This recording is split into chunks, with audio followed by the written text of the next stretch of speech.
Le ministère, c'est l'expression au milieu des hommes de ce qui a eu lieu loin des hommes, dans des conditions qui leur échappent et qu'ils sont incapables d'expliquer. Histoire profonde, intérieure, secrète, dont Dieu seul connaît le déroulement. L'individu lui-même ignore parfois ce qui lui arrive. Dieu se charge de préparer une situation spirituelle qui l'amène dans une solitude profonde où certainement personne d'autre que Dieu ne peut comprendre. C'est là que se forme la personnalité spirituelle. Puis un jour, de ces profondeurs mystérieuses qui ont vu s'accomplir les divines opérations, l'homme sort avec un message. Et ce n'est pas quelque chose qu'il a arrangé, composé d'avance et mis sur le papier.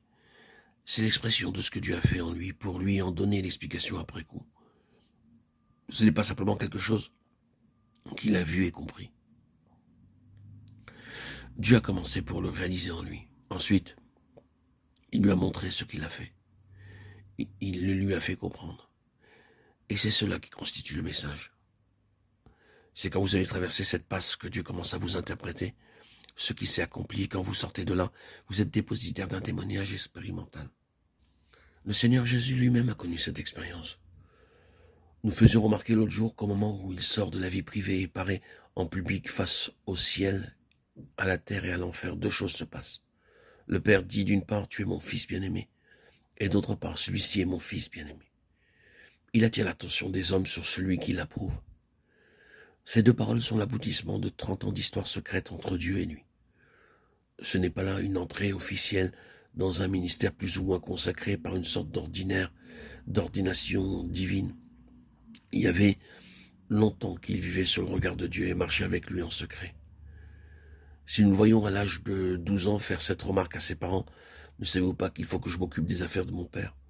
C'est qu'il se rend compte probablement du ministère que l'avenir lui réserve et réalise le vrai lien qui l'unit à son père et répudie Joseph. Comme jeune garçon déjà, il va se rendre compte de la vraie nature de ses relations avec le ciel. Vous représentez-vous le développement de ce jeune homme qui, pendant des années, vit dans l'attente d'un jour qui semble ne jamais poindre à l'horizon et qui est son seul but, le jour où il commencera, enfin, l'œuvre de sa vie.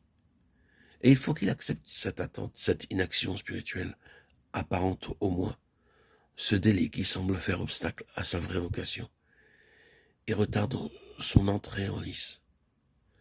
Et il faut qu'entre-temps, il continue à vivre et à plaire à Dieu jusqu'au moment où il voit enfin se lever le jour tant attendu, où il peut s'avancer en disant « le temps est accompli ». Si la vie, pendant cette période préalable, n'avait pas été agréable à son père en tout point, les cieux ne seraient pas ouverts. Sa personnalité et son caractère se sont formés dans l'intimité de Dieu. Ses frères ne croyaient pas en lui, sa mère se taisait. Force lui était bien de garder le silence et de s'en remettre à Dieu.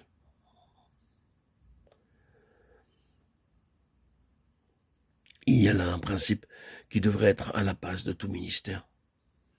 Quelle tragédie de prendre un jeune homme ou une jeune fille, de les envoyer pendant quelque temps sur les bancs d'une école biblique ou d'une faculté, puis de les jeter à l'eau et de les laisser se débattre sous la responsabilité énorme que représente l'œuvre de Dieu. Cet arrière-plan expérimental d'une histoire secrète avec Dieu, arrière-plan si indispensable au ministère, ils ne l'ont pas. Comment affronteront-ils les armées de Satan qu'ils vont avoir devant eux au grand complet? De deux choses l'une, ou bien ils seront écrasés, ou bien ils perdront leur idéal et descendront au niveau des compromis. Qu'on ne s'y trompe pas. Attendre, ce n'est pas perdre du temps. Dieu cherche à nous faire passer par les profondeurs. Il peut sembler que nous sommes victimes d'un ajournement sans utilité. Mais nous aurons bientôt la réponse à nos pourquoi. Quelque chose est en train de se passer qui va faire de nous des ministres de la nouvelle alliance. Ce n'est pas une préparation académique, ce n'est pas un examen d'école. C'est le développement d'une histoire secrète entre Dieu et nous.